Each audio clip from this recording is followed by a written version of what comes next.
then, oh, what's the purpose of life? What's it all for? Someone exists to be a doctor or an engineer or this, until that lets them down. They don't get what they thought their life was for. And then they suddenly realize that no, that's not the purpose of existence. That's not the purpose of life. So when you ask them that, don't let them give you some answer like, no, I want to achieve that. Say, no, I'm not asking you what you want to achieve in life. I'm not asking you what you want to do with your life. I'm asking you, why do you exist in the first place? Why are you and me here as human beings? Why? Because doesn't everything have a purpose? Think about it. Everything has a purpose. Everything has a reason for which it exists. I'll ask a simple question. This. See this what I'm holding in my hand? Can you all see it? Huh? What is it? What's it for? So it has a purpose, right?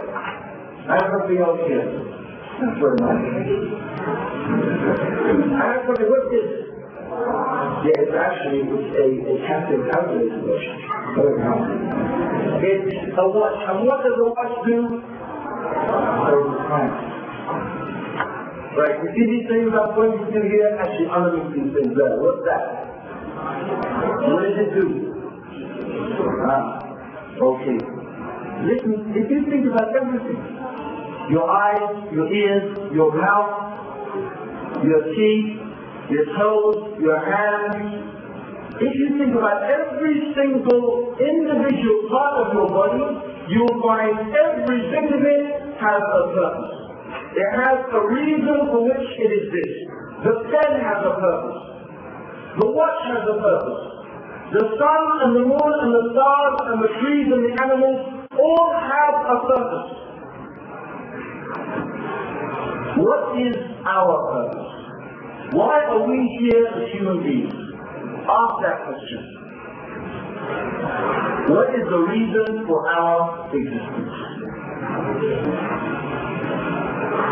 And most people will look at you and go, you know, like what? No one ever asked them that question before. And it's amazing because this pen made of plastic worth what? 30 cents, 50 cents, it has a purpose, and you don't have a purpose? You mean the pen is worth more than you? Because the pen has a purpose and you don't. Your watch has a purpose and you don't. Your sneakers have a purpose and you don't. So maybe you're worth more than even the clothes on your body. What is the purpose of the human being? And then the other question comes. How are we ever going to find the answer to this question? How are we going to know the reason for which we exist? What way are we going to employ to find out?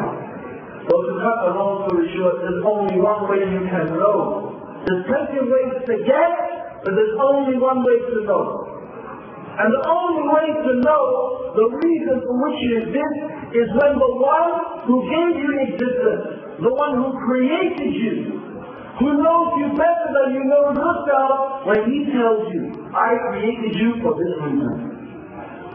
And I only know one book, and believe me, I have studied many books about many religions. I only came ever across one book that told me definitely, clearly, the reason why I existed, and that is the Quran.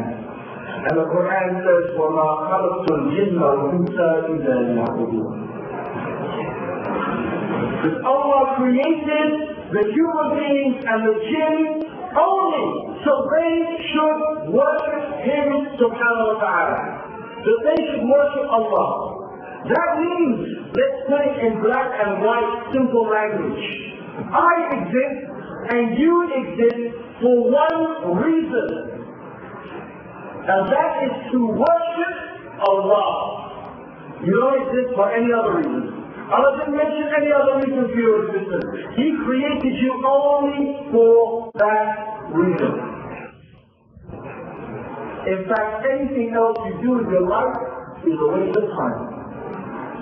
In fact, the Prophet Muhammad sallallahu alayhi wa sallam, he said, the world and everything in it is cursed.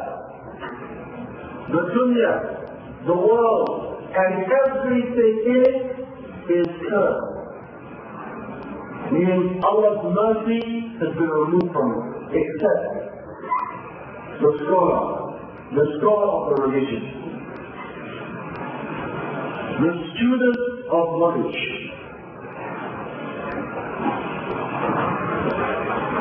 the student of knowledge of the religion, and the remembrance of Allah, and everything that helps you to do that. Everything in the world is cursed, except the scholar and the student of knowledge and the remembrance of Allah and that which helps you to do those things. Because we have been created to worship Allah.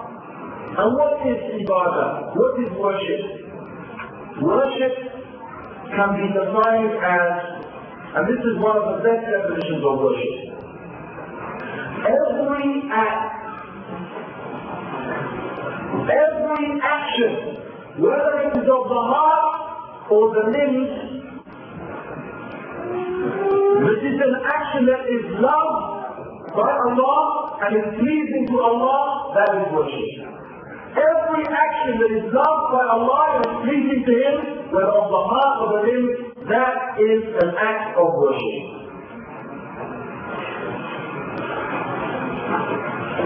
So our purpose in life, brothers and sisters, may Allah have mercy on you,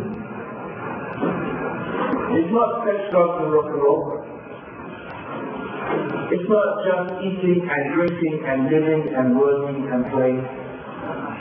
The purpose of life, the reason for which we exist, is to try our utmost to make every feeling, every belief, every thought, every action, everything we do with our hands, with our feet, everything we say with our tongue, everything we look at, and everything we listen to, something that Allah loves and is pleased with.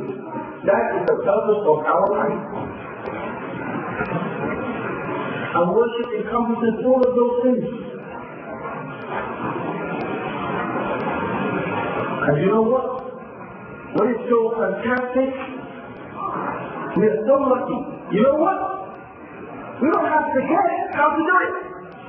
Imagine DHL knocks on your door. You've got DHL here, right? You know who DHL is, right? Imagine the postman knocks on your door and he opens it and he gives you a big parcel. And you open it up and inside is something you've never seen before. You don't know what to do with it. So you look at this thing, it's got maybe some plugs and some wires and some bits and pieces. It looks very interesting. So you're looking through the box, and what are you looking for in the box? What are you looking for in the box? The instructions. Because without it, you don't know how to work this thing. Allah, He sent us the instructions. He said, this is the purpose of your life, and here is how to fulfill your creative purpose. That's why He sent messages. That's why He sent the Quran. That's why He sent His last and final messenger, Muhammad sallallahu alayhi wa sallam, to teach us how to worship Allah, and who is the better worshipper of Allah, and who is a better example of how to worship Allah than the Prophet Muhammad sallallahu alayhi wa sallam. So He sent us the Quran, and He sent us the explanation of the Quran. He sent us a perfect example so we could try to follow and emulate. So that we wouldn't have to guess how to fulfill our created purpose. Oh, brothers and sisters, think about that. Allah has taught us the reason for which He created us, and then He explained to us how to fulfill that created purpose. So surely you must understand. While those